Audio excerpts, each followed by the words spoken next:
नमस्कार, मी राहुल कुलकर्णी. प्राध्यापक श्री उल्हास बापट जे बोलत आहेत 2-3 वर्ष, तेच न्यायालयामध्ये आजही पुन्हा चर्चेला आलं. आणि कोणी काही म्हणू, पण त्यांचा जेवढा अभ्यास आहे तो आपल्याला बघतोच होता. पण तुम्हाला काहीतरी सांगायचं होतं? नाही, मला असं सांगायचं होतं की जे कॉन्स्टिट्यूशनशी निगडीत खटले असतात, जसं आत्ताचं आहे, तर ते एक 6 महिन्यात संपायला पाहिजेत. ते 4-4 वर्ष जर का चालले तर ते लोकशाहीला धोकादायक असतं. पण आता 90,000 काहीतरी खटले पडू नयेत असं कालच पार्लमेंटमध्ये त्यांनी सांगितलं आणि 34च्या ऐवजी 38 संख्या केली आहे. तर न्यायाधीशांची पण हां, संख्या हां. वाढवली. पण मला असं वाटतं की 5-5ची 2 बेंचेस म्हणजे कॉन्स्टिट्यूशन बेंच 5चं अशी फक्त जिथे कॉन्स्टिट्यूशनचा प्रश्न असतो त्याच्यासाठी ठेवावीत. 10 जजेस वाढवणं हे की आपल्या दृष्टीने फार अवघड नाही आहे असं माझं मत आहे. पण तसं काही प्रत्यक्षात होत नाही, त्यामुळे हे खटले पडून राहतात. आणि दुसरी गोष्ट अशी की justice delayed is justice denied, ते डिनाईड. आपण कित्येक दिवस म्हणतोय. आणि याच्यामध्ये न्यायाचा प्रश्न जो असतो तो महत्त्वाचा असतो आणि तो न्याय मिळवण्याकरता प्रोसिजर असतो.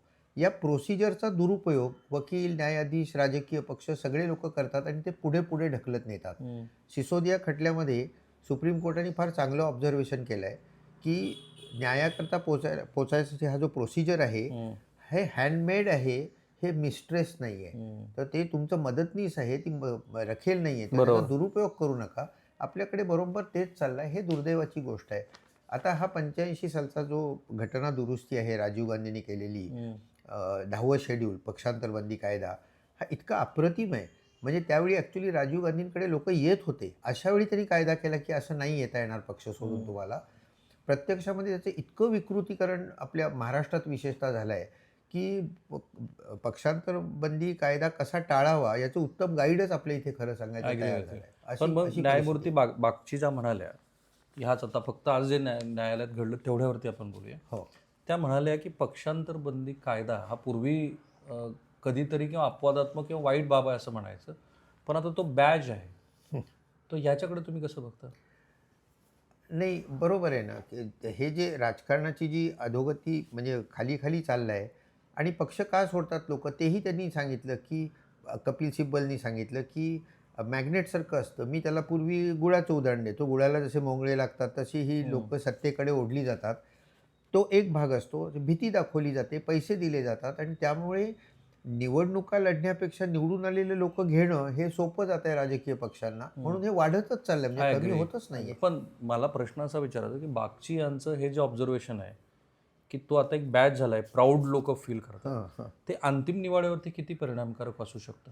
नाही, निश्चितच असू शकतं. म्हणजे त्यात त्यात त्यात त्या न्यायाधीशाचा कल दिसू शकतो. अर्थात तसा निर्णय येईल अशातला भाग नाही. पण या निर्णयाला मी फार महत्त्व देतो. म्हणजे मी तर असं म्हणेन की आत्तापर्यंत भारतात 10 महत्त्वाचे खटले तुम्ही धरलेत. केशवानंद भारतीय किंवा असे अनेक, पुट्टास्वामी आहे.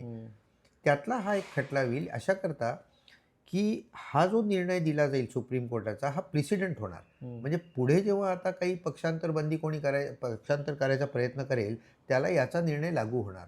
त्यामुळे याला फार महत्त्व आहे. त्यामुळे अतिशय काळजीपूर्वक हा निर्णय न्यायाधीशांनी द्यायला पाहिजे. पुन्हा एक गोष्ट तुम्हाला सांगतो की ह्या 3 न्यायाधीश आहेत. पुन्हा हे कॉन्स्टिट्यूशनल इंटरप्रिटेशन असल्यामुळे कोणीतरी असं म्हणू शकेल की 5 जजेसकडे हा पाठवा. तर तसं जर का झालं तर आणखी पुढे जाईल. पण त्या 5 जजेसचा निर्णय येईपर्यंत या 3 जजेसचा निर्णय लागू राहतो. म्हणजे आत्ता या क्षणाला तरी अशी स्थिती आहे की हा प्रेसिडेंट होणार आहे किंवा फार महत्त्वाचा खटला आहे. एक तुम्ही आता तो संदर्भ काढलाय म्हणून, सुभाष देसाई विरुद्ध महाराष्ट्र सरकार हे 5 बेंच जजचं आहे. हो, ते घटनापीठ होतं. हो, हो. सो त्यांनी जे ऑब्झर्वेशन्स केलेले आहेत, आणि तुम्ही ते वाचले, मी वाचलेले हो, आहेत, हो. तर तिथली जी ऑब्झर्वेशन्स आहेत ती ह्यांना मॅन्डेटरी आहेत का? हो, ती सगळी बंधनकारक राहणार. पण ती जी केलेली आहेत ती सगळी आम्ही जे बोलत होतो त्याप्रमाणेच आहेत. फक्त चंद्रचूड साहेबांनी शेवटचे 2-3 गोष्टी ज्या केल्या त्यात ती केस फिरल्यासारखी झाली. एक त्यांनी सांगितलं की स्पीकरकडे द्या. अगदी बरोबर आहे. कारण बाकी सगळी डिस्क्वालिफिकेशन जी आहे ती गव्हर्नर करतो इलेक्शन कमिशनच्या सल्ल्यानुसार. फक्त 10व्या शेड्यूल खालचं जे डिस्क्वालिफिकेशन आहे ते स्पीकरकडे आहे. आता त्यामुळे स्पीकरनी किती वेळात हे द्यायचं हे चंद्रचूडांनी सांगितलं नाही. आणि सगळे स्पीकर हे पक्षाचे मेंबर असल्यामुळे ते निपक्षपाती कधीच नसतात. भारताचा कुठला स्पीकर निपक्षपाती नाही आहे. त्यामुळे नार्वेकर साहेबांनी 6 महिने काहीच केलं नाही. दुसरी गोष्ट चंद्रचूड साहेबांनी केली नाही, म्हणजे मी त्यांच्यावर नाही करते, मी कोर्टाबद्दल बोलते. सुप्रीम कोर्टाने क्लिअर केलं नाही की 2/3 लोक एकाच वेळी जायला पाहिजेत. असं 1656 नंतर असं नाही चालत. आता कॉन्स्टिट्यूशन अमेंडमेंट करायची तर 2/3 मेजॉरिटी लागते, ती एकाच वेळी लागते. तेव्हा हे त्यांनी क्लिअर करायला पाहिजे होतं आणि मग जर का 16च किंवा 20च गेले असतील तर ते डिस्क्वालिफाय झाले आहेत पहिले. म्हणजे शिंदे दिवस डे 1 पासून डिस्क्वालिफाय झाले आणि ते Completely. डिस्क्वालिफाय जर का झाले असतील तर आपल्या कायद्याखाली जी आपण घटना दुरुस्ती केली 91 2003 मध्ये वाजपेयींच्या काळात केली ती, तर या कायद्याखाली डिस्क्वालिफाय झाले तर मंत्री राहता येत नाही. म्हणजे ते चीफ मिनिस्टर राहूच शकत नाहीत. म्हणजे हे सगळा 2.5 वर्षाचा जो काळ गेला हा बेकायदेशीर घटनाबाह्य काळ गेला. म्हणून घटनात्मक केसेस असतील तर 6 महिन्यात निर्णय लागायला मी पाहिजे. तुमच्या मताशी सहमत आहे, पण आज महत्त्वाच्या 2 बाबीबद्दल फार खल झाला आहे आणि दोन्हीच्या मध्यवर्ती निवडणूक आयोग आहे. हो तर निवडणूक आयोगाच्या संदर्भामध्ये त्यांनी डिस्क्वालिफाईड आधी न करता हो पक्ष आणि चिन्ह वाटप केलं, तर हा सगळा घटनाक्रम निवडणूक आयोगाचा जो 1951 पीपल्स रिप्रेझेंटेटिव्ह ॲक्ट आहे त्याच्यामध्ये जर बघितलं तर काय दिसतं? काय असतं 29A खाली रिप्रेझेंटेशन ऑफ द पीपल ॲक्टच्या पक्षाला निवडणूक आयोगाकडनं रेकग्निशन घ्यावी लागते. परंतु त्या पक्षात जर का दुमत झालं म्हणजे गट पडले तर ते सिम्बल्स ऑर्डर जी 68 सालची त्याच्या 15व्या पॅराग्राफ खाली निवडणूक आयोग ठरवतो की यातला कुठला खरा पक्ष आहे किंवा कुठलाच नाही असंही सांगू शकतात. तर चिन्ह गोठवलं जातं अशा वेळी. त्यांनी तसंही केलेलं नाही. तुमचा प्रश्न अत्यंत बरोबर आहे की एकीकडे डिस्क्वालिफिकेशनची केस चालू आहे, तर आधीचे जे चीफ जस्टिस होते इंडियाचे त्यांनी सांगितलं होतं की ही केस पूर्ण होईपर्यंत पक्ष कोणाचे ते ठरवू नका, हे सांगितलं होतं. पण चंद्रचूड साहेबांनी सांगितलं नाही, तशी काही गरज नाही, आमची केस चालू राहील, त्यांची केस चालू राहू दे. त्यामुळे डिस्क्वालिफाय आहेत की नाही हे न ठरवताच तिकडे पक्ष आणि त्याच्यातही पक्ष त्यांनी कसा ठरवला, तिथे ट्रिपल टेस्ट आहे. म्हणजे पक्षात कोणाचं बहुमत आहे, घटना त्या पक्षाच्या घटनेप्रमाणे घटना कोण सांगतात? चालतंय आणि विधानसभेमध्ये किती लोक आहेत. यांनी फक्त तिसरीच गोष्ट घेतली, पहिल्या 2 घेतल्या नाहीत.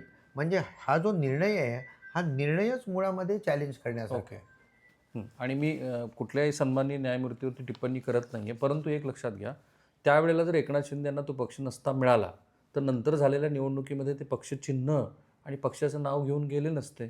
तोही मुद्दा आपण लक्षात घ्यायला पाहिजे. कपिल सिब्बल यांनी आणखीन एक महत्त्वाचा मुद्दा मांडला की निवडणूक आयोगाला पक्षाची घटना वैध की अवैध हा ठरवण्याचा अधिकार आहे की नाही, त्याच्यावर बराच खल सुरू आहे सध्या. कारण 2018चा जो घटना बदल आहे. नाही, आता कसं होतं की इलेक्शन कमिशनकडे जेव्हा एखादा राजकीय पक्ष जातो रेकग्निशन मागायला, त्यावेळी अनेक गोष्टींची पूर्तता करावीच लागते. त्यात त्यांची घटना काय ते सांगावं लागतं. त्या घटनेमध्ये डेमोक्रॅटिक प्रोसेस आहे की नाही हे बघावं लागतं. त्याचप्रमाणे आम्ही सेक्युलरिझम मानू, भारताची घटनेशी एकनिष्ठ राहू, हे सगळं तिथे लिहावं लागतं. अशीच घटना असते. प्रश्न असा आहे, म्हणजे मी त्याच्यात जास्त जाणार नाही कारण सुप्रीम कोर्टाने निर्णय द्यायचा आहे अजून, पण 18ची जी घटना आहे त्याप्रमाणे सगळे जण वागत होतात तुम्ही आणि मग ती नाहीच आहे असं जे इलेक्शन कमिशन म्हणताय ते चॅलेंज करण्यासारखी गोष्ट आहे. पण हा तांत्रिक मुद्दा इलेक्शन कमिशन म्हणू शकतो, कारण दोन्ही पार्टीने ॲग्रिगेट पार्टीनी पण आणि जो दावा आणि प्रतिदावी दोघांनी पण असं म्हटलेलं नाही की 2018ची घटना आम्हाला मान्य नाही आहे. फक्त मुद्दा एवढाच आहे की इलेक्शन कमिशनच्या ते रेकॉर्डवरती नाही आहे. नाही, आता तेच सांगतोय मी की प्रोसिजर आणि न्याय कुठे मिळतोय, मग मागवून घ्या ना घटना. आमच्या रेकॉर्डवर नाही म्हणून ती घटना नाही म्हणून आम्ही 99 सालच्या घटने, हे अत्यंत चुकीचं तुमचं असं मत आहे की असा निवाडा द्यायच्या आधी इलेक्शन कमिशननं ती घटना मागून घेणं अपेक्षित होती. आणि हेच मी मगाचपासून सांगतो की प्रोसिजर उलटापालटा करायचा हे चुकीचं आहे. त्यांनी न्याय दूर जातो आपल्यापासून. मॅलाफाईड इंटेन्शन वाटतं तुम्हाला? तसं बोलू नाही शकणार, कारण कसं असतं असे आरोप करता येत नाहीत. पण एक गोष्ट निश्चित आहे की आपल्या देशातली प्रत्येक व्यक्ती, आपली पंतप्रधान पद्धती झाली, हे संसदीय पद्धती राहिली नाही. प्रत्येक गोष्ट पंतप्रधान कंट्रोल करतात. उदाहरणार्थ स्पीकर जो असतो तो पक्षाचा ऐकतो. त्यानंतर इलेक्शन कमिशन, सुप्रीम कोर्टाने काय सांगितलं होतं की प्राईम मिनिस्टर, ऑपोजिशन लीडर आणि चीफ जस्टिस ऑफ इंडिया यांनी नेमावा. कायदा काय केला आपण, प्राईम मिनिस्टर, मंत्री त्यांच्याच याच्यातला आणि ऑपोजिशन लीडर, म्हणजे त्यांनी सुप्रीम कोर्टाला बाजूलाच काढलं. म्हणजे ही अपॉइंटमेंट जी आहे ती पंतप्रधानच करतात. गव्हर्नरची अपॉइंटमेंट कोण करतं? राष्ट्रपती करतात, पंतप्रधानांच्या सल्ल्यानुसार करतात. म्हणजे होत आहे काय की ही सगळी लोक पंतप्रधानांचा नोकर असल्यासारखी वागली तर त्यात आश्चर्य नाही आहे. आरोप मी कुठेही करत नाही, पण हे अनालिसिस घटनेप्रमाणे होत आहे. नाही, तुमचं म्हणणं प्रेक्षकापर्यंत पोहोचलं आणि तो अनुभव घेतो पण आहेत आपण अलीकडच्या काळात. अध्यक्षांच्या बद्दल टिप्पणी बरीच आली त्याच्यामध्ये, की अध्यक्षांनी जो निवाडा दिला त्याच्यामध्ये त्यांनी पक्षाचा निवाडा देऊन टाकला. तर 2-3 महत्त्वाचे मुद्दे आहेत, की अध्यक्षांच्या प्रिव्ह्यूमध्ये काय आहे? अध्यक्षांनी फक्त विधिमंडळाच्या मर्यादेत तो निर्णय द्यायचा आहे, तो त्यांनी दिला. तो जो निर्णय दिलेला आहे आणि त्याच्यासाठी जो डिले केला, तो एकूणच ह्या सगळ्या घटनाक्रमामध्ये किती महत्त्वाचा आहे? नाही आहेच ना महत्त्वाचं. सुप्रीम कोर्टाने जेव्हा नार्वेकर साहेबांकडे केस दिली त्यावेळी ती 3 महिन्यात संपायला पाहिजे होती. ती संपली नाही तशी. कुठल्याही गोष्टीला कालमर्यादा असते, ती तुम्ही ओलांडली तर मगाशी आपण म्हटलं तसं की justice delayed is justice denied, त्याचे विपरीत परिणाम होतात सगळे. त्यामुळे ते चुकीचंच आहे. पण आपण प्रथा परंपरा पाळत नाही. आपली घटनेची स्पिरिट आणि लेटर याच्यामध्ये फार फरक असतो. इंग्लंडमध्ये स्पीकर निवडून आला की तो पक्षाचा राजीनामा देतो, हाऊस ऑफ कॉमन्सचा स्पीकर. पुढच्या वेळी तो निवडणुकीला उभं राहतो, त्याच्या विरुद्ध कोणी उभं राहत नाही, तो अनअपोज निवडून येतो. त्यामुळे तो निपक्षपातीपणाने काम करतो. आपल्या इथे तसं नाही आहे. आपल्याकडे सगळे आत्ताचे संसदेचे आपल्या लोकसभेचे स्पीकर आहेत, त्यांचं तुम्ही पाहिलं असेल तर क्लिअर दिसतं आपल्याला की हे नीट वागत नाही आहेत. म्हणजे जजनी वागावं तसं वागत नाही आहेत. तर हे दुर्दैव आहे. आपण पार्लमेंटरी डेमोक्रेसी इंग्लंडमधनं घेतली, परंतु त्यांच्या प्रथा परंपरा ज्या आहेत इतके वर्ष इव्हॉल्व्ह झालेले ते आपण घेऊन येऊ. राईट. त्यातलं एकच अपवाद आहे ते सोमनाथ चॅटर्जी यांचं, ज्यावेळेला डॉक्टर मनमोहन सिंग यांचं पहिल्या सरकारचा कार्यकाळ होता आणि US संदर्भातला अणुकराराचा मुद्दा आला होता, तेव्हा चॅटर्जी यांची भूमिका होती की मी कुठल्याही पक्षाचा सदस्य नाही. नंतर त्यांना खूप राजकीय फटके त्याचे बसले, डाव्याने त्यांना वाढीतच टाकलं होतं अक्षरशः. आता ह्या सगळ्याचा सार जर आपण काढला तर तुम्हाला काय दिसतं? नाही, मला असं दिसतं की हा पक्षांतरबंदी कायदा जो आहे तो अत्यंत पोषक आहे. म्हणजे भारताची लोकशाही टिकायला पाहिजे असेल तर म्हणजे पक्षपद्धती हाच आत्मा आहे पार्लमेंटरी लोकशाहीचा. आणि त्यामुळे ती भक्कम करायची असेल तर पक्षांतरबंदी कायदा आणखी बळकट करायला पाहिजे. म्हणजे हा जो आपण त्यातनं पळवाटा काढतोय याच्याऐवजी सुप्रीम कोर्टाने तो भक्कम कसा होईल याच्याकडे बघायला पाहिजे, तर आपल्या लोकशाहीचं भविष्य चांगलं आहे. पण हे घड्याळाचे काटे उलटे फिरवता येतील उद्धव ठाकरेंच्या बद्दल? हां, ते आता तो जो भाग आहे त्याला स्टेटस को अँटी म्हणतो आम्ही. तर तो त्यावेळी तरी आम्ही असं म्हणत होतो की गव्हर्नरनी जे मीटिंग बोलवली कॉन्फिडन्स मोशन करता, ती सुप्रीम कोर्टाने सांगितलं की ती अनकॉन्स्टिट्युशनल. कारण गव्हर्नर ती कधी बोलवू शकतो, चीफ मिनिस्टरच्या सल्ल्यानुसार बोलवू शकतो. उद्धव ठाकरेंनी तसं काही सांगितलं नव्हतं. गव्हर्नरनी स्वतः सांगितलं पण राजीनामा दिला आणि ऑपोजिशन लीडरच्या सांगण्यावरनं ती सभा बोलवली. म्हणजे किती पक्षपातीपणा करावा याचे टोक गाठलं होतं त्यावेळी. आता त्यांनी ते अशी ऑर्डर दिल्यानंतर उद्धव ठाकरेंनी राजीनामा दिला.